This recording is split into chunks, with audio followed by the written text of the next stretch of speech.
Oh, Maybe. Maybe. There's screens on, doesn't mean it's recording. it says recording. Alright. That should be good. All right, we'll call the meeting to order. Tom, you want to lead us in the Pledge of Allegiance? Sure. I pledge allegiance to the flag of the United States of America and to the republic for which it stands, one nation under God, indivisible, with liberty and justice for all.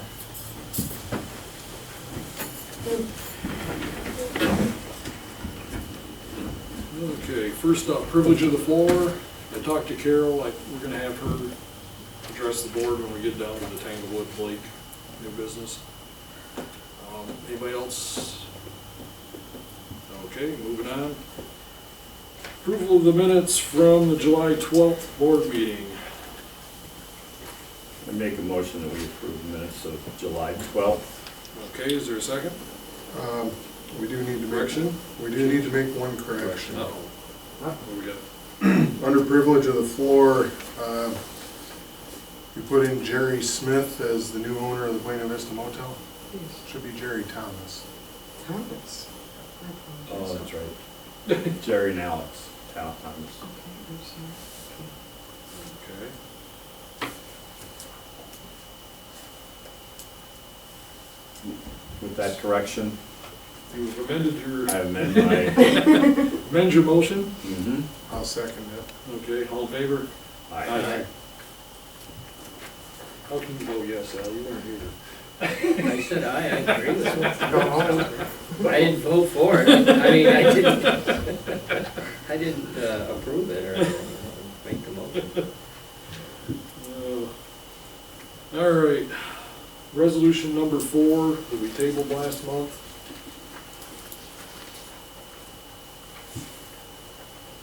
Basically, CWT has asked that we pass a resolution to this effect to help with the negotiations on the FAD.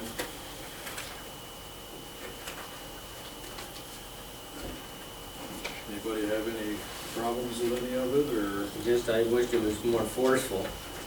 Yeah, We're trying to be nice. I know that, that's what, my comments were on the end where it says objectives and the common sense, practical solutions.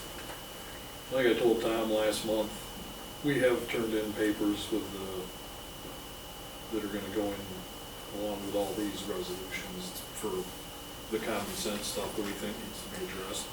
yeah. And they have started on a lot of it, so. Yeah, I just think that verbiage was, like Al said, was weak. It's kind of nice. I don't think we should be nice.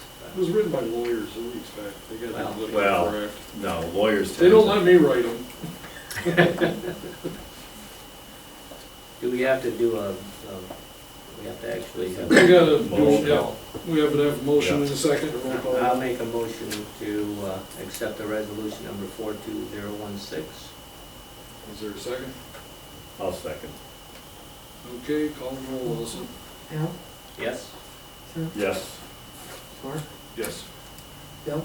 Yes.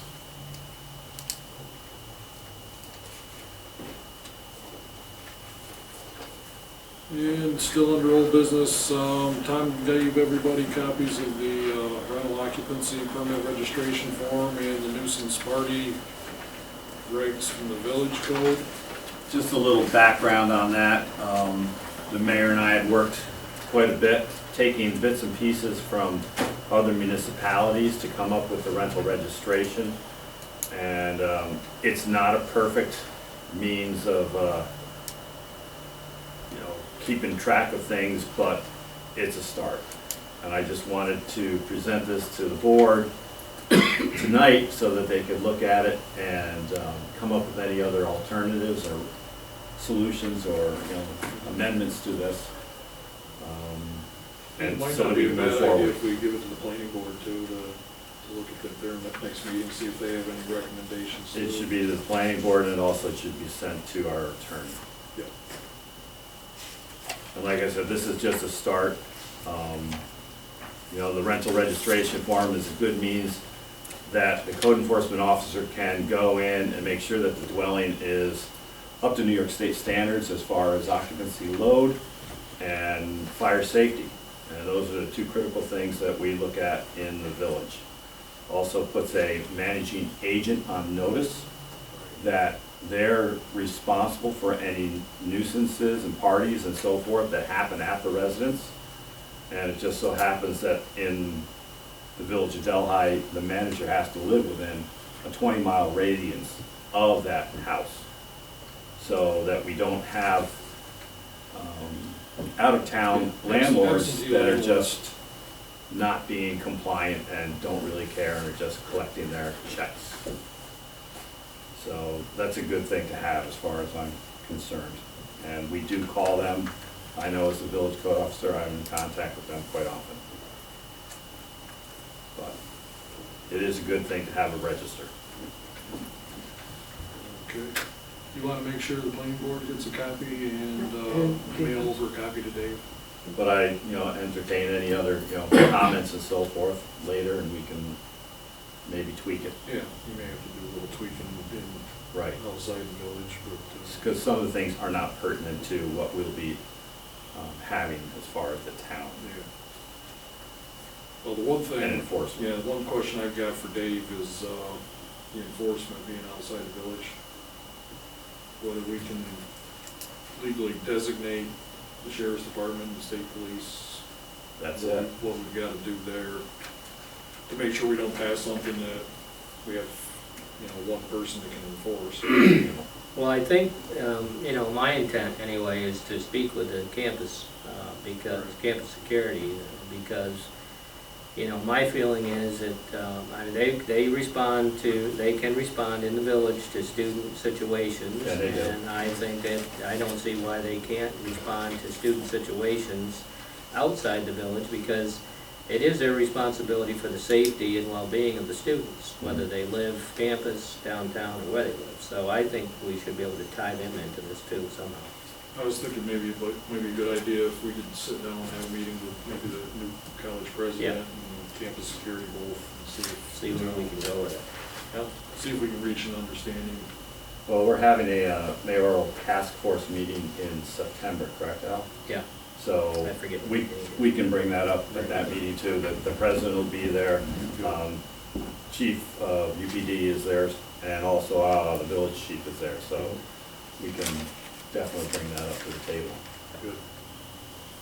Okay, and we'll, see if we can get some input back from the planning board and we can do some fine tuning on it and move forward. Great. I know that I've been in contact with one lending institution that asked if we had any rules or regulations as far as student rentals in the town, and I informed them that at this time we do not. And they won't have it. Okay, I'm still waiting for county planning to give us their draft of the letter regarding the land acquisition properties. And I'll throw a copy in your box when I see it. Is this the property on 10 and the one on Route 10 Huska? and the one on, Huska Road. The one's a land acquisition, the other one's a ag easement. Mhm. But I still don't have a draft on that. I'll make my comments later. You can make it now and later, I don't care. Well, my thing with the Clark land acquisition is the pipeline that goes through it to the industries. And if and when there needs to be any maintenance done to it or improvement on it, that we may come into a little bit of a sticky wicket with New York City. I also feel that in the near future, that corridor will be used for a natural gas pipeline that could possibly go back to those industries and also help Clark companies themselves. And it would be, the only place that they could put it is parallel to that waistline in that position. So That's what I giving thought. that area up would really, it could curtail any future development in the industries area as far as the energy, and keeping them here because of costs. That's my main concern. Yeah, that was the major point I made with Nicole, that, we need to make sure that we can still access that right away. And that- And not limit ourselves to just what's there. And the pipeline was put in by IDA, and there is some paperwork which is as far as ownership and easements right now. Great.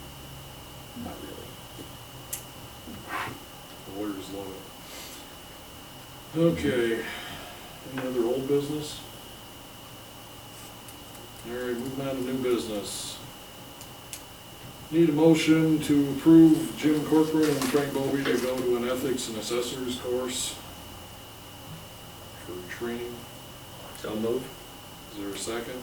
Second. All in favor? Aye. Aye.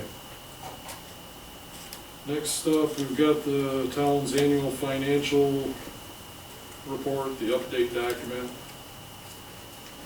We need approval of the update document, and then we're gonna need authorization to advertise a legal notice that it'll be on file here for people to come in and look at.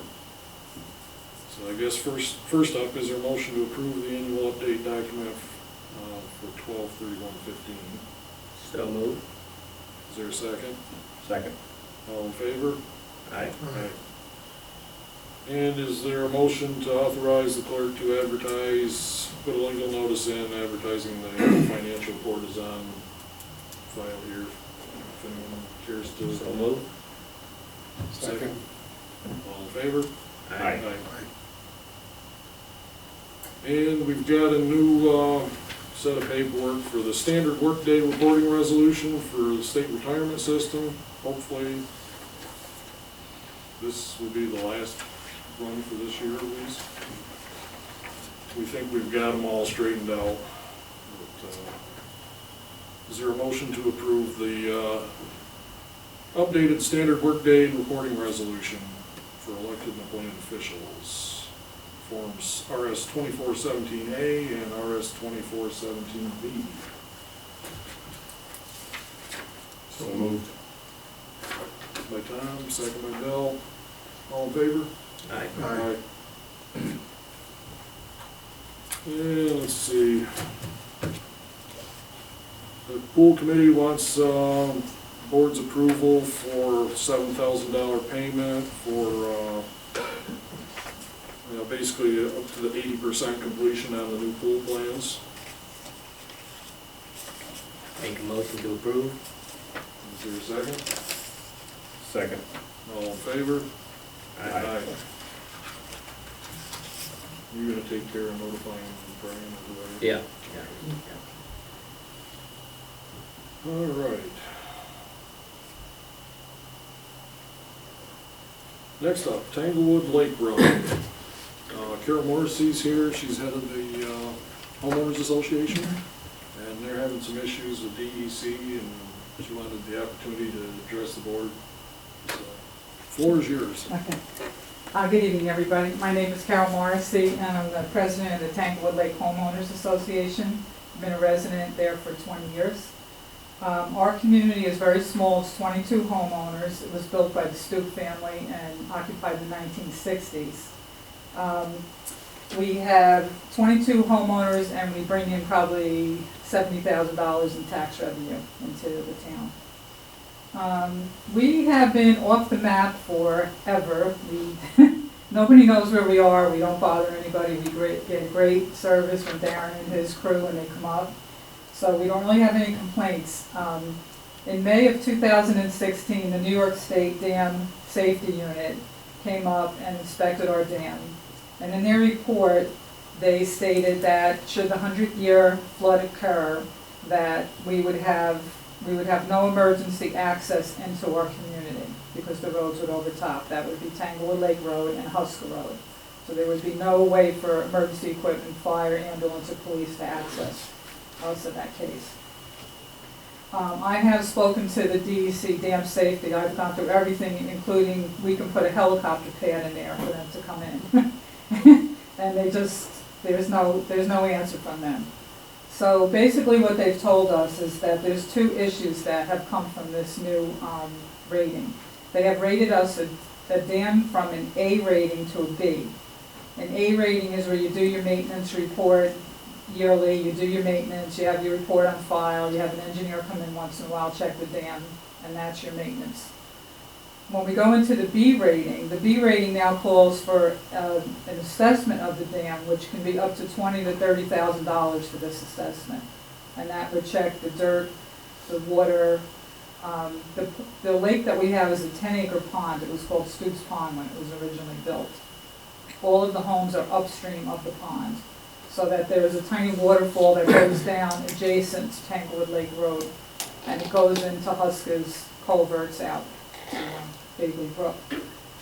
So the two issues, when they went from an A rating to a B, it was only cause, it had nothing to do with the dam, it had nothing to do with the maintenance. It has to do with the emergency equipment not gaining access to the residents. That's why the rating changed. So what comes out of that rating is that there's a financial burden that's put on our homeowners association, which would be a cost initially up to $50,000 to do engineering assessments. It wouldn't even be the maintenance that was required on the dam.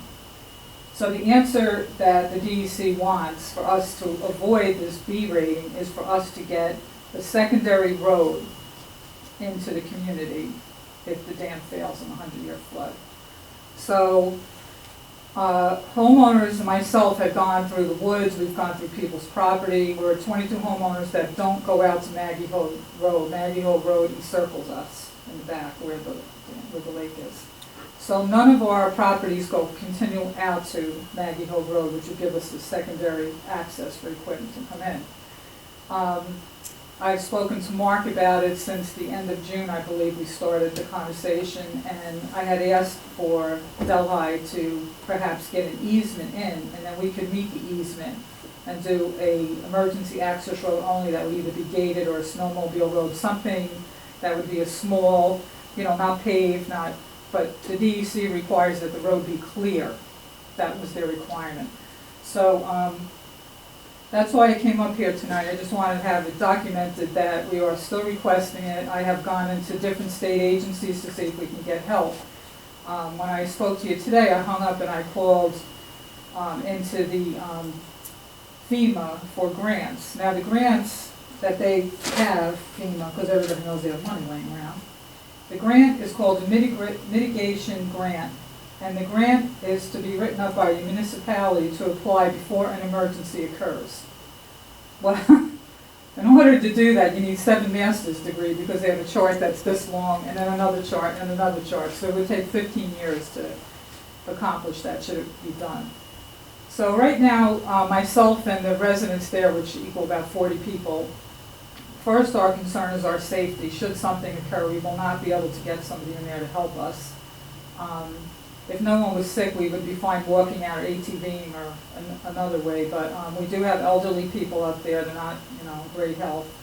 And that is our main concern right now, is if that was brought to light, is if something does happen, we are cut off from the mainland.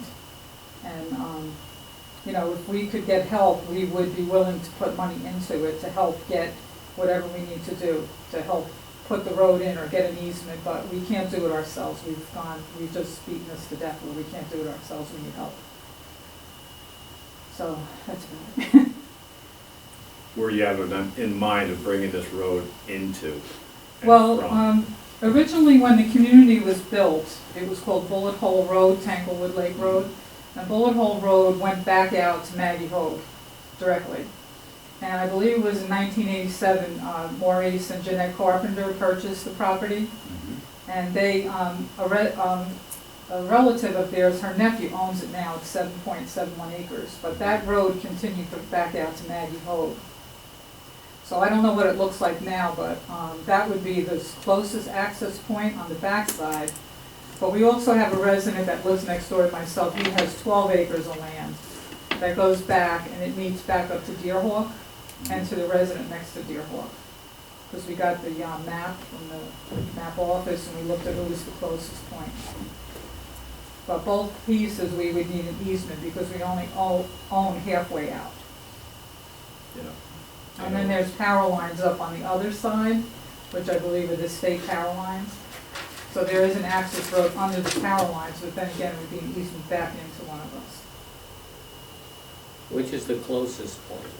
The closest point would be, both of them look the same distance, would be through the Bullet Hole Road up to Maggie Hogue or down on the 12-acre parcel. As soon as you come up to Tanglewood Lake, you come up, there's a sign there that announces the community. It's right through that open field. It's plowed, and then we have a path that goes deep, pretty deep back. Well, my concern with the Williams Carpenter project is that if there was to be a failure, it could start at Crupo's Pond and take out the access emergency road before it even got to Tanglewood Lake. Right. And then it compounds, like a beaver dam break. When a beaver dam breaks, it wipes out and continues on down. Right. So by putting in resources into that area, and I know the area quite well, and It's a nice one. I know that the road would overtop there anyway. Mhm. So I'm not sure whether that would be a viable location for an emergency entrance into that. And looking at the properties, even coming from Husker Road across Stoops Fields, you run into the New York City easement that cuts in between that. Right, well, they have, the DEC has turned down anything downstream of the dam. Well, it wouldn't because- be downstream, it would be above the dam coming in over toward Townsend. Okay, And then you would be able to access it from the Huska area, as Right. opposed to going through the right. woods in an area which may be overtopped in an event. You don't want to put another road in a situation that you're going to be problems with. Right. The other section that I'm speaking about doesn't have any water. It is, when you come up Tanglewood Lake Road, it's on your right side. There's an open field owned by Benhart. Yep. And there's a path that goes back, which is dry, and it comes out between Deer Hawk and the White House on Maggie Hogue. Mhm. That would be the access point. And what initially was the reason it was changed from an A to a B? In the report, it states because in the event of a 100-year flood, there would be more than 10 homes separated from emergency response, and therefore that equals a B rating For how long a period of time? forever. No, I'm saying is if there was an event. If there was a 100-year event and water overtopped the culvert there. And you agree with that as chief of the fire department? As far as, Not being able to get in there and rescue people? we could get in through the woods with limited apparatus, small apparatus, that'd be, once again, depending on if the snow was deep, but the last 100-year flood, there was no snow left at that point to cause the flood, but that would be another consideration too, if there was snow. We could get through the woods the way it is, but only with the altering vehicle. And I also want to state, I know Darren has probably seen them, but last year we put $55,000 into our infrastructure. We had two culvert pipes and a dam bridge. We took all of them out to the DEC regulations and we put new bridges in at a cost of $55,000. So we can bring up the biggest, heaviest truck now and it can run over there. John Palakowski put them in and they're top notch. So after doing that in our community, you know, to be hit with this letter, we're like, I know someone else who just recently got the same news on a private, their own private lake. And the same thing, it's like they're going out there and coming up with, just another one of these New York State things, in my opinion. right, Just it's coming my up- opinion too, but it's something that we have to live by, and, 90% of the community is retirees on fixed income, Mhm. so there's only so much blood you can get out of the stone, Right. So we're just looking for help some way, and it seems to be an access road for people to get back into us. I did talk to Wayne Reynolds yesterday about, what the options were, and basically the town and the county are in the same boat. We can't do improvements on private property. Mhm. But like I said, we might be able to apply for a grant, but then somebody's gonna have to pay for a grant writer, because, like she said, it's not a simple process. But, What does a grant writer cost approximately? Yeah, sometimes it's a percentage of what they're writing the grant for, sometimes it's just a fixed rate. I don't know whether there could be some help from SUNY with grant writers. Possibly, we might be able to get county planning to help write the grant. The IDA might help, IDA might help. they might, We can, I mean, they've done, we can try. we could ask. Now, the Deerhawk property, is that still private at this point? Because I've been over there a few times and there's been nobody there, because I, would like to ask them to get us an easement in there, but there's never anybody there anymore. John still owns that, right? Yep. Which help? Yep. He's down toward Liberty area, with small bases. He's got several properties in the town and village. Well, I'd be willing to talk to the IDA and see if they can do See if they anything. can do something. I'll talk to Nicole at County Planning, see whether it's something they can get involved with. I was under the impression that if you, by changing those culverts and doing those things and making them bigger and whatever would satisfy them. I thought that too originally, because the culverts that, where Mark Stoops' big field is, what you were speaking about, but when you come off of that at Tanglewood Lake Road, it's a very small pipe and it's old, and there's a lot of debris that comes down with that type of flooding, We haven't really had the road flood there. We've had it flood at the intersection of Husk and Tanglewood Lake Road. But originally, we were going to ask to have, when you do the pipes, to do bridges like we did, which would take more volume coming down. And then Dee said to me, anywhere downstream before that road is not going to do. Because we said if we put in, and you do a new engineering where you figure out how many gallons of water are going through there and what do we need to satisfy you. So basically their answer was you can put in a bridge in there, but it's not going to satisfy us. Because they had the sunny day, rainy day scenario worked out. So it isn't an easy fix to do it, but they have put us in some position. Yeah, well, That's FEMA and DEC combined. I mean, they're changing the floodplains. People that were never classified in floodplain now got to buy flood insurance if they have a mortgage. And depending on what they classify it, I mean, you're talking thousands of dollars a year. Yeah. Well, this, we would take the initial hits, probably 40 to 50,000, and in 10 years you have to do another dam assessment. Every 10 years you have to do a dam assessment. Which I spoke to an engineer. I have an engineer now employed. And he said he's never heard from an A to go to a B because of the road, and a 10-acre pond. He said it's unheard of, but, I said they wrote the report, and the report is going to be the Bible now. You can't go, there's no arbitration? There's no arbitration because it's, I understand. It was a joke, we but. live in a communist state, I guess. you just go, I'm telling you, I said to them, well, what means, can we go out by horse? Can we bring in an ATV? And they were like, no, it has to be a vehicle. It has to be a vehicle coming back in. My only fear is you build something big enough for a car or pickup truck, then they're gonna say, oh, well, we meant it had to be a Well, fire it never truck. stops, that's the problem. Right. Right. Keep getting It never bigger and- stops. You can do one thing and then they come up with something else and something else and something else. It's just ridiculous. So I guess we'll make some calls, see if we can Yeah, find somebody yeah. willing to work on a grant Yeah. maybe. Which is about all we can. You don't have a lawyer that lives up there. Well, we could get a lawyer because it'll be cheaper to get a lawyer than to do In the what we have long to run, do. I don't know, we've hired lawyers here, they're not cheap. I mean, it's just one of those situations that's unfair. It doesn't make sense and it's not right that you can't say, Yeah, I mean, the okay, issue is there's people. we don't agree with you, so prove what, there has to be some arbitration, That's in what my I'm opinion. saying. Oh, yeah, but you never have. And then you with tie that. it up in court for the next. Well, that's it, if we however get a 100-year flood event, there can be people stranded all long. All over the county. Yeah. Well, I mean, we've had 200-year floods and we survived them up there. Yeah. You know, They actually said that the dam overtopped at one point, and it wasn't, we had dug a hole to check cement, and they thought with that hole that was dug and repacked was a breach, and we were like, oh, Yeah.